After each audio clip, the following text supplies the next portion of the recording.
the services that you guys keep telling me to go to that are supposed to do these jobs that you assume that it's their job to do. When I call them up, I have recording after recording of them telling me it's not their job. Yes, I went to their website. Yes, I know. I already know. When you tell me, well, it says that it's their job on their website. I know. I read their website. I've already gone there. I've already tried. They tell me it's not their job. Instead of pretending, why don't you look at the evidence? Molly Smith, she was aware that I was trying to, and she was willing to assist me with it as well, to try to get my evidence sent to Natalie's mother, and to try to get guardianship paperwork so that Natalie's mother could be my legal guardian, so she could decide what to do with me.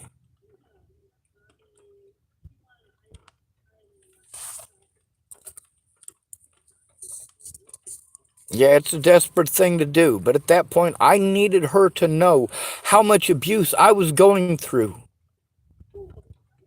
I didn't try to get a hold of them to threaten to kill their family before Natalie died.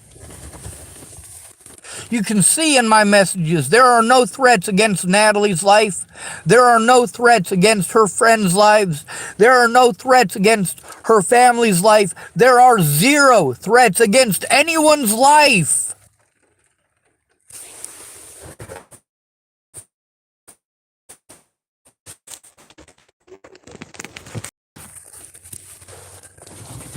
Try to help me get heard.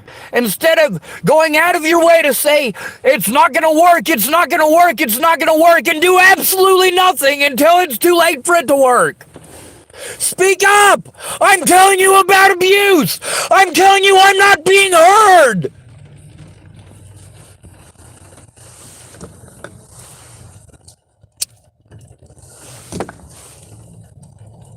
If you're not going to help me get heard about the abuse that I am still enduring, you're not helping!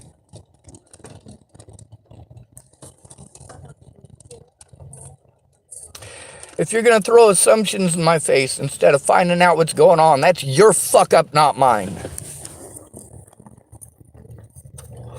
When I'm telling you about actual events that I have actual evidence of, and you want to argue and say, well, that's your opinion. No, fuck you. Fuck you, you stupid, ignorant, goddamn piece of shit. You are no friend of mine, and you are not trying to help.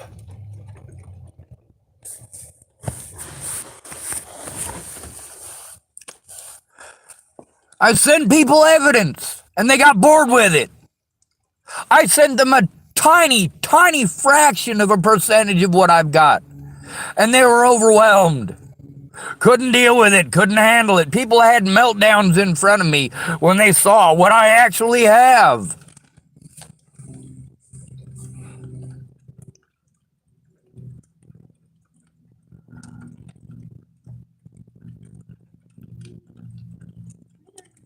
People say they care, but they don't look.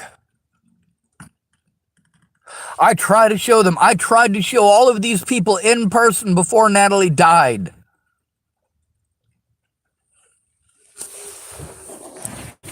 But these people wanted to hide in corners because my predators, they're friends with. They're friends with my predators, and my predators are being very vocal at that point, pretending like I'm a horrible person and they're the poor innocent fucking victims. No, it's not those bad people that pushed me to suicide. It was those supposedly good people who lied out their asses, who pretended to care. With most of these people, it was their drug supply that was the ultimate deciding factor. Miss Peaches didn't stop being friends with me because she found out that I posted those conversations up on the internet. She stopped being friends with me because of Blaine McCrelius.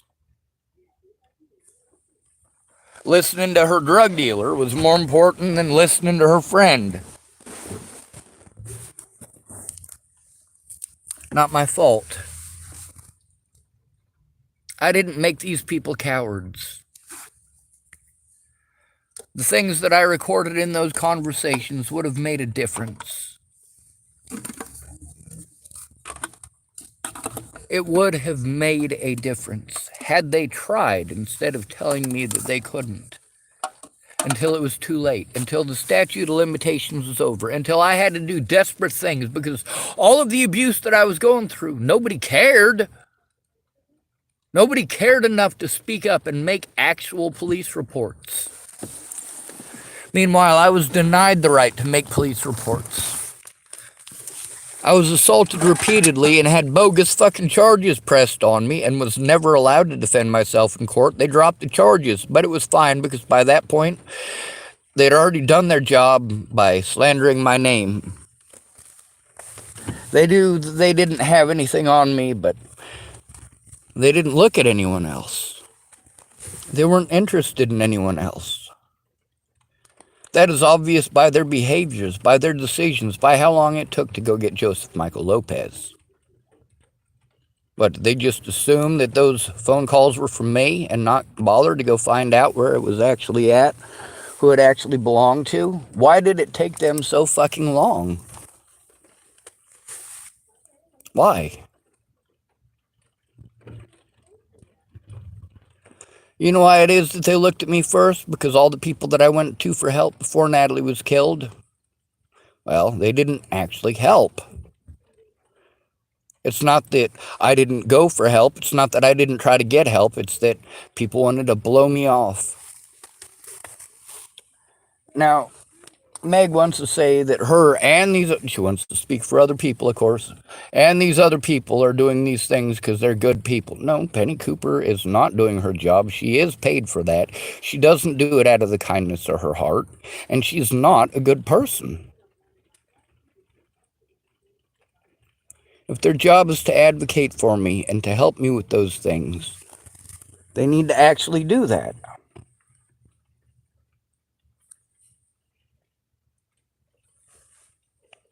When I'm explaining to her about a situation, any of these people about a situation, they need to listen to me about the situation while it's happening. The more they brush me off and blow me off, the less I trust them. They say, yeah, come to me about this stuff. What happens when I do? Meg kept telling me it's not her job, it's not her job, it's not her job. And then when she finally tried and we were cut off, well, she didn't make any more effort after that. She was telling me that she couldn't when I got out of prison. She was telling me when I got out of prison that she wasn't able to do what it is that she was trying to help me to do before I was sent to prison.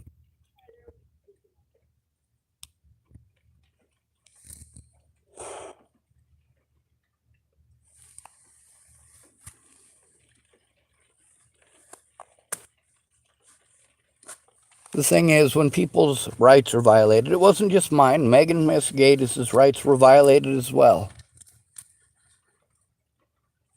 But she says, oh, it's fine. No, it's not fine. It's not fine. I'm getting treated like I am schizophrenic for saying these things. So no, it's not fine. Don't tell me it's fine because it's not fine. Because you didn't come forward about those things. I got treated like I'm a liar. And these people want to be pissed off that I recorded it and put it on the internet. I have to. These officers are pretending I'm not trying to get help. I absolutely am. I'm being denied help. And that's the thing with Megan Messigatis, is that she can verify that, yes, we made those calls. But she needs to speak up.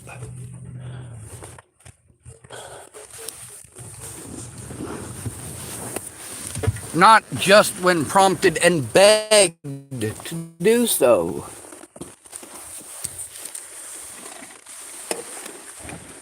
When you explain to me why it is that you're not able to do a certain thing, that the cops are telling me that that's what you're supposed to do. Yeah, you have the decision at that point to allow them to get away with it or to do something about it. And as long as you're not the one being victimized, you're family might, depending on if you care or not. Contrary to your assumptions, do not have families that give a shit.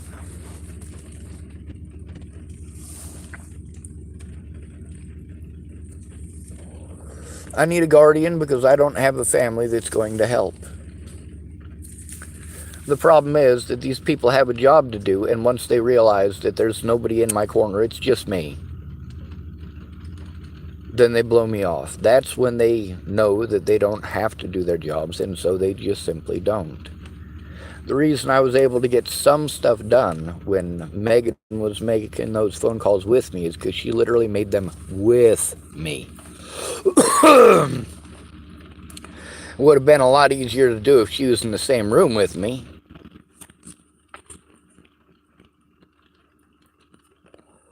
And there's all these little rat holes and loopholes that my predators get to use. My predators in law enforcement get to use. This sleight of hand, as Marcia Estrada calls it. Yeah, I've been going through that for years. It's because it's always just me. Megan Missigatis making all of those excuses why it wouldn't work, and then after 6 months, after I've had to literally break windows because she's, instead of helping me, she's telling me it's not her job. Okay, well, if it's not your job, I need to find somebody who can. And she was, according to her, trying to find somebody who could help me to do that, trying to help find me somebody actually in person. She was calling a bunch of agencies that I had already tried to contact on my own, and they had blown me off, like they always do. So no, these places don't want to do their jobs at that point. It's going to be an even more uphill battle, and it's going to be more difficult. And that's what she stepped in on. I can't take care of myself. I can't take care of my medical appointments. I need someone to go in with me who is informed. And they do have to actually go in with me to see that my rights are observed. And to actually verify what you can verify.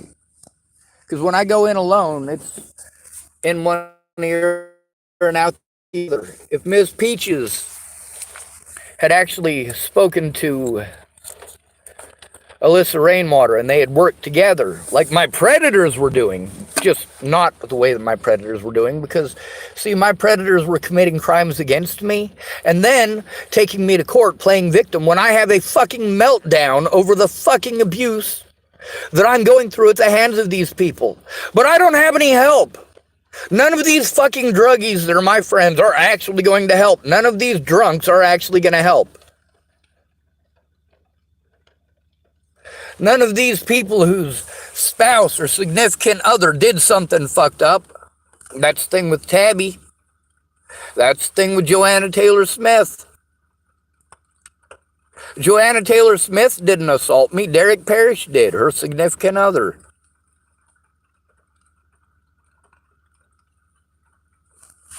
The situation with Dallas, it wasn't Dallas that was the safety issue there. It was Harley who was the safety issue.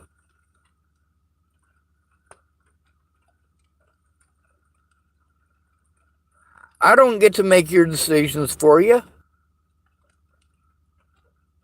Your family tells you not to get involved when you're already involved. Well, I don't give two shits what your family has to say about it. People are threatening to kill my loved ones. You goddamn right I'm going to fucking speak up. And it is not wrong for me to threaten them back. If it's not illegal for them to threaten me, then it's not illegal for me to threaten them back. There are two situations where I actually did threaten people. I actually did. Well after Natalie was dead.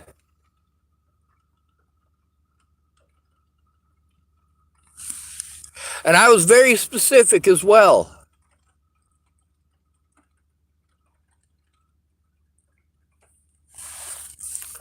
The fact is, I shouldn't have had to do that to get a court date. But Miss Peaches was pussyfooting around. Mandy Hughes was pussyfooting around. I had to do desperate shit because these people were pussyfooting around and making every excuse not to keep their word to come forward. Making every excuse not to keep their word to go in with me so I could safely make a fucking police report. So there would be an actual fucking witness there, but they didn't keep their word. They procrastinated, did not take the situation seriously, and did not care about the abuse that I continued to endure, despite the fact that both of them got to see it.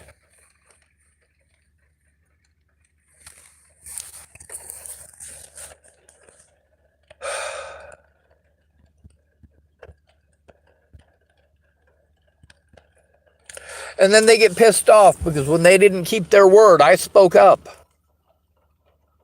It's not my fault that they didn't keep their word, for whatever reason, be it one of their excuses or something that they wanted to make up later. If you're going to tell me at the time this, and this, and then later on when you're pissed off that I told the truth and recorded you and posted it on the internet to prove that I was telling the truth, you want to play victim. No. You do not get to play victim. You had your chance and your opportunity to come forward and tell the truth. You had the chance and the opportunity. You forced me to record conversations with you about things that you should have come forward with and didn't. And because you didn't, because you did not make that effort, because you blew me off like everyone else, you didn't just put my little sister and my niece at risk. You didn't just put me at risk. You put Candace Bondurant and her kids at risk. You put Peaches and her kids at risk. You put Mandy Hughes and her kids at risk. You put Cara Rogers and her kids at risk.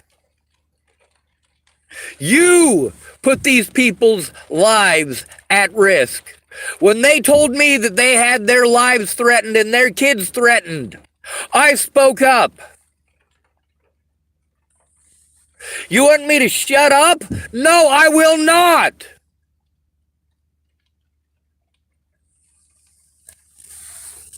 Candace Bondurant did the worst possible thing that she could possibly do, in the most hateful fashion that she possibly could.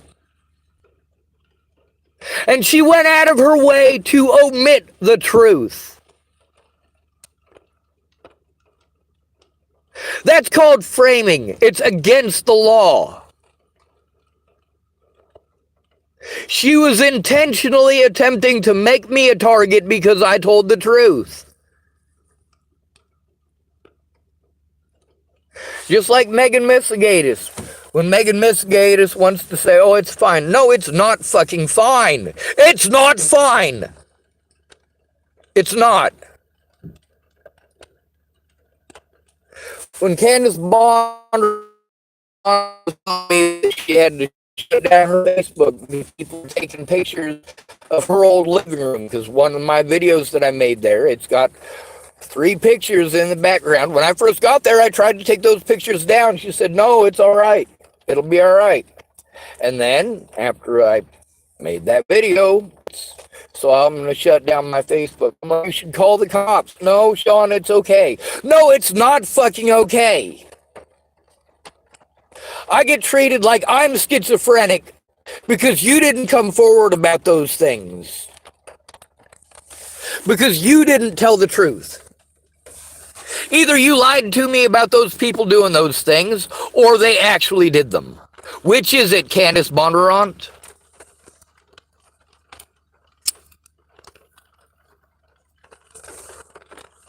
And like I said, this country protects the predators. The laws protect the predators. A set of tits means more in this country than every law book in it. That's right, folks. We live in a sexually biased society where we're supposed to pretend, contrary to all of the evidence, we're supposed to pretend that all girls are sugar and spice and everything nice and could never do any wrong. Only men can be the bad guys. Only white men can be the bad guys. Nobody else is capable of animosity. Nobody else is capable of hatred. Nobody else is capable of doing horrible things to another person. You're fucking stupid. And worse than that, people are dead because you're fucking stupid.